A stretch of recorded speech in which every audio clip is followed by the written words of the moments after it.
लोग पेड़ बन जाओ, ठीक है।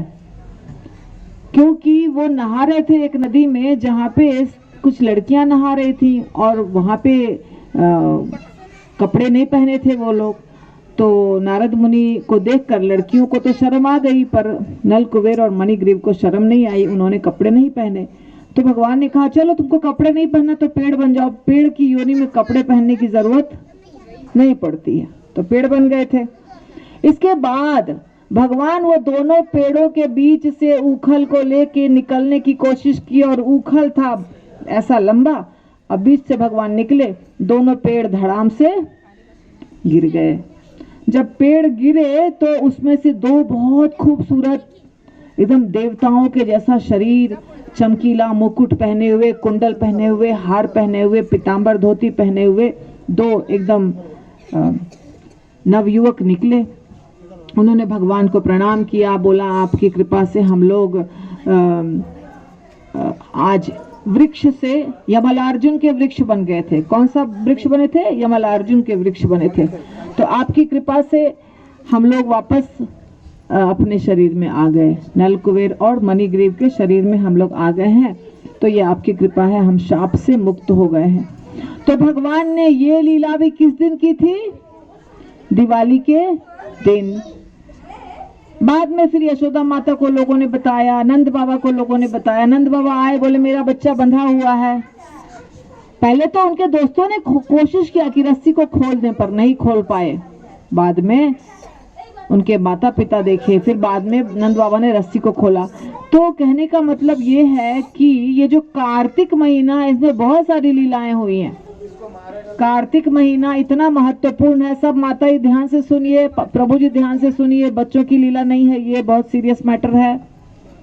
कार्तिक महीने में व्यक्ति को तुलसी माता के पास दिया जलाना चाहिए, तुलसी में जल डालना चाहिए, तुलसी को नए पौधे को रोपना चाहिए, उसको आरती उनकी करनी चाहिए।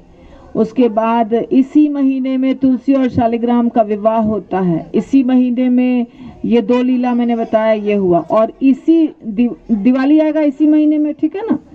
तो रामचंद्र जी की लीला में जब रामचंद्र जी वनवास गए थे 14 वर्ष के बाद, दिवाली के दिन, जिस दिन दिवाली तब नहीं था, उसी समय से दिवाली मनाया जाने लगा। जब भगवान लौट के आए तो अयोध्या के सारे वासी बहुत प्रसन्न हुए और सब अपने अपने घर में दिए जलाए। किस चीज के?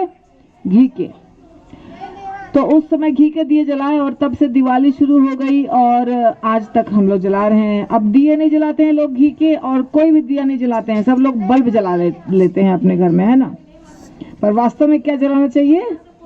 दिए जलाने चाहिए, और वो भी घी के, कम से कम भगवान के सामने घी के दिए। अभी जैसे वृंदावन जाएंगे सब लोग तो कॉटन के जो बत्ती होते हैं उसको घी में भिगो के डब्बे में भर के ले जा सकते हैं।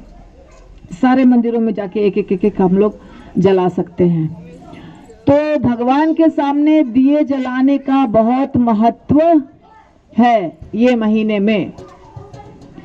ये महीने में, ये जो महीना है भगवान को बहुत प्रिय है। कौन सा महीना?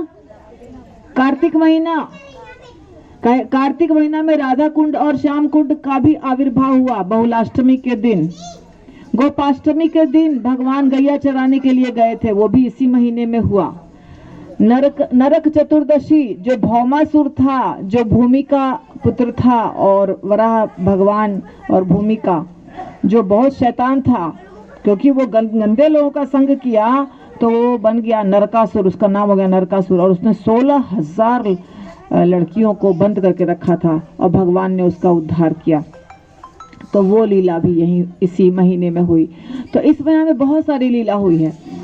तो सत्यभामा जो थी, सत्यभामा भगवान की पत्नी है ना, आपको पता है सबको। तो सत्यभामा ने एक बार पूछा भगवान से कि एक भगवान आप मुझे बताइए, मैं तो बहुत खुश हूँ कि मैं आपकी पत्नी हूँ, और मेरे माता पिता भी बहुत खुश हैं कि मेरा इतना अच्छा दामाद है और मेरी इतनी अच्छी बेटी है, लेकिन कैसे मैं आपकी पत्नी बनी? क्या मैंने विशेष किया है जो आप मुझे पति के रूप में मिले? पूरी दुनिया के मालिक हैं, भगवान हैं, तो कैसे